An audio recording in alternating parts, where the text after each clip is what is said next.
ಮಾರನೇ ದಿನ ಬೆಳಗ್ಗೆ ನಮ್ಮ ತೋಟದಲ್ಲಿ ಬೆಳೆದಿರುವ ಬಟಾಣಿನ ಯಾರೋ ತಗೊಂಡ್ ಹೋಗ್ಬಿಟ್ಟಿದ್ದಾರೆ ಅಂತ ಅನ್ಸುತ್ತೆ. ಸಹೋದರಿ ಯಾರೋ ಬೇಕಂತ ಮಾಡಿದ್ದಾರೆ. ಸರಿ ಬಿಡು, ನೀನ್ ಚಿಂತೆ ಮಾಡ್ಬೇಡ, ಇರೋದೇ ನಮಗೆ ಸಾಕು. ಸ್ವಲ್ಪ ದಿನ ಆದ್ಮೇಲೆ 2 ಪಕ್ಷಿಗಳು ತೋಟಕ್ಕೆ ಬರುತ್ತೆ. ಈಗ ಬಟಾಣಿ ಎಲ್ಲ ಹಣ್ಣಾಗಿದೆ, ಈಗ ನಾವಿಬ್ರು ಹಂಚ್ಕೊಳ್ಳೋಣ. ಹಾ, ಸರಿಯಾಗಿ ಹೇಳಿದೆ.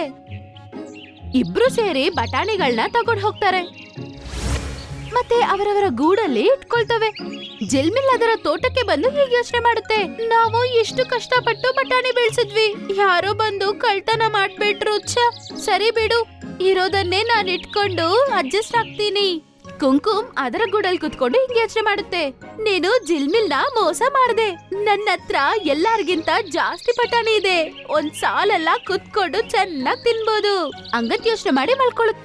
ಸ್ವಲ್ಪ ದಿನ ಆದ್ಮೇಲೆ ಹಸಿ ಬಟಾಣಿ ಎಲ್ಲಾನು ಹಾಳಾಗ್ಬಿಡುತ್ತೆ. ಅದರಿಂದ ಪಕ್ಕದಲ್ಲಿರುವ ಹಣ್ಣಾಗಿರುವ ಬಟಾಣಿನೂ ಹಾಳಾಗುತ್ತೆ. ಅದು ನೋಡ್ತಿದ್ದಂಗ್ಲೇ ಎಲ್ಲಾ ಬಟಾಣಿನೂ ಪಾಪ ಹಾಳಾಗ್ಬಿಡುತ್ತೆ.